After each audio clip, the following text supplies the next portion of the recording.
Millionaire hunter Gored in Africa. Millionaire American trophy hunter killed by charging Cape buffalo during African safari.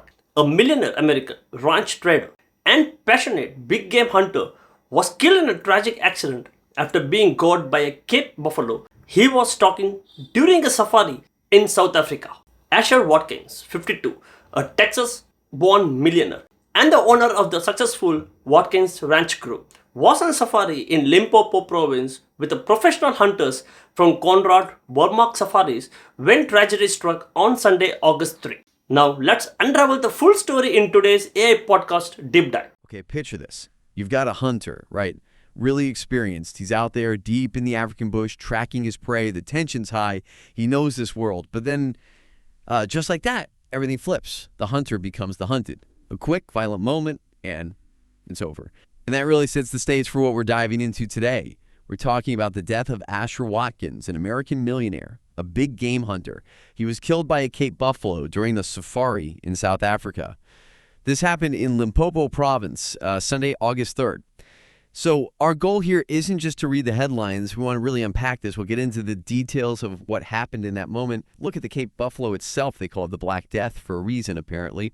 We'll also explore who Asher Watkins was, his background, his views on hunting, which, can be controversial, and then zoom out a bit, look at the bigger picture, the context. What happens after something like this? We want to give you a full picture, really understand it, but without just throwing tons of facts at you. So, yeah, let's get into it. From that first charge to the backgrounds of both the man and the animal. We're going deep on this one. Yeah, and it's fascinating, isn't it? How fast things can change out there, the whole dynamic.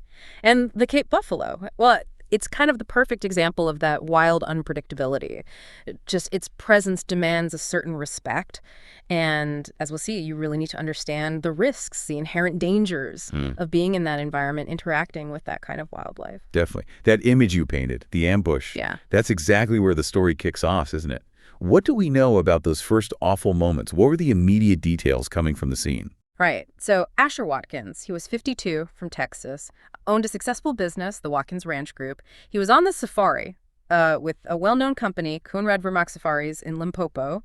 He was tracking a big bull Cape buffalo, something like 1.3 tons, with a professional guide and a tracker, and then just out of nowhere, the animal ambushed them, charged straight out of thick bush. They estimate it was moving about 35 miles per hour.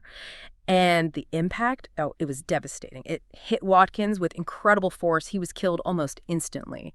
And the reports are clear. The buffalo wasn't wounded before the attack. It's still a bit unclear what happened to the buffalo afterwards, whether it was shot or if it just vanished back into the herd. Wow. So not a situation where the animal felt cornered or was already hurt, just an ambush.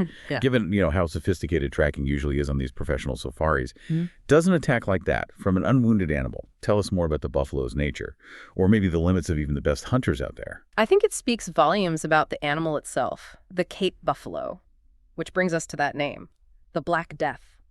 It's not just hype. There's a reason for that reputation. These animals they're incredibly dangerous, not just large. We're talking up to 1.5 tons, 11 feet long, maybe 5.5 feet tall at the shoulder. And those horns, they fuse together, forming this solid bone shield across the forehead. A boss, they call it. Makes them incredibly tough opponents. The sources we looked at say they kill around 200 people a year across Africa. That's actually more than lions, elephants, rhinos, or even crocodiles. 200 people. That really puts it in perspective. An animal that demands, absolute respect. You could almost feel that tension just thinking about being in the bush near one. And it's interesting what you said about them charging without being provoked. Even the safari company's own website, Conrad Burmark Safaris, they warn about this. They call the buffalo crafty and belligerent. They even mention how it can absorb astounding amounts of lead, even from well-aimed shots. Shows just how incredibly tough they are. Exactly. It really highlights the immense risk involved, the challenge. And you wonder, for someone like Watkins who grew up hunting, is there a specific appeal to going after an animal with that kind of dangerous reputation? That's a good question. Let's pivot slightly then. We've looked at the incident, the animal. Let's talk about the man, Asher Watkins. What do the sources tell us about him? His background, his passion for hunting? Well, they describe him as a lifelong hunter, learned to shoot growing up on farms in Texas.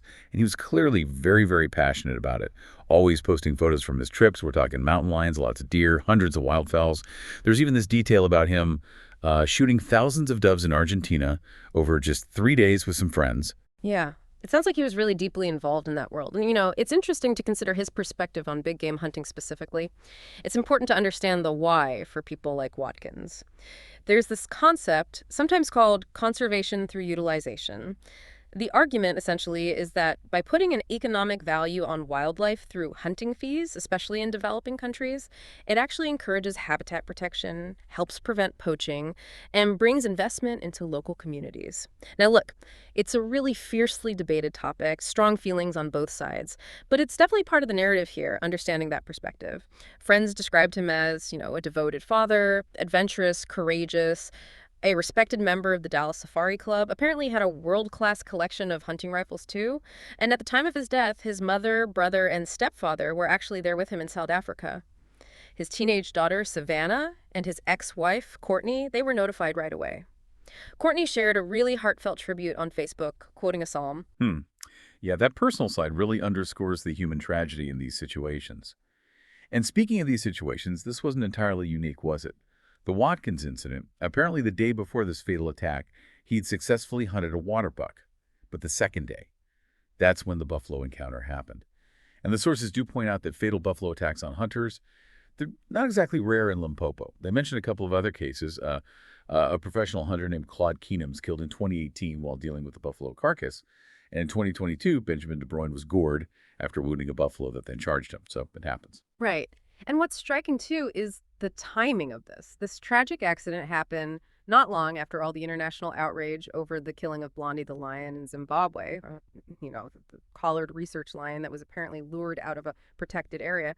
So while Watkins' death was very different, an accident during a legal hunt, it kind of landed differently in that context. It highlights a different kind of risk, perhaps, or maybe just reinforces some existing public views about humans interacting with dangerous wildlife.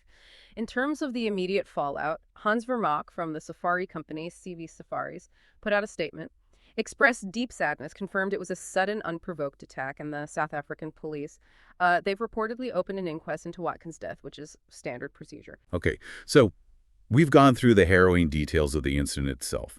We've looked at the Cape buffalo, this truly formidable animal, its power, its reputation. And we've touched on Asher Watkins, his life, his passion for hunting, and the conservation philosophy he and others in that community hold. It's just a very stark reminder, isn't it, of the inherent risks when people engage with nature, especially on its own terms. Absolutely. And if you try to connect it to the bigger picture, incidents like this, they do raise important questions, don't they? About our relationship with the wild. What does it really mean to be in its presence? We've talked about the raw power of the Cape buffalo, that fearsome reputation, the sheer unpredictability. And we've also gotten a glimpse into the mindset of a dedicated hunter like Watkins, someone who saw a role for hunting and conservation, despite the very real dangers involved. Right. So thinking about all this, what does it mean for you listening to this? How do we square that draw towards adventure, towards the wild, with the undeniable power and untamed nature of the world? And what lessons, if any, can a story like Asher Watkins offer us about respecting boundaries in the wild, and maybe even the ones we make ourselves? Thank you for joining us for this deep dive. It's been a powerful story, complex for sure. We hope it's given you a deeper understanding, maybe sparked some new thoughts or questions for you to chew on. And we really encourage you to keep exploring the world's compelling stories for yourself. Okay, one question for you. Why do Cape buffalo kill more hunters than lions, elephants, or crocodiles? Don't forget to comment it. Thanks.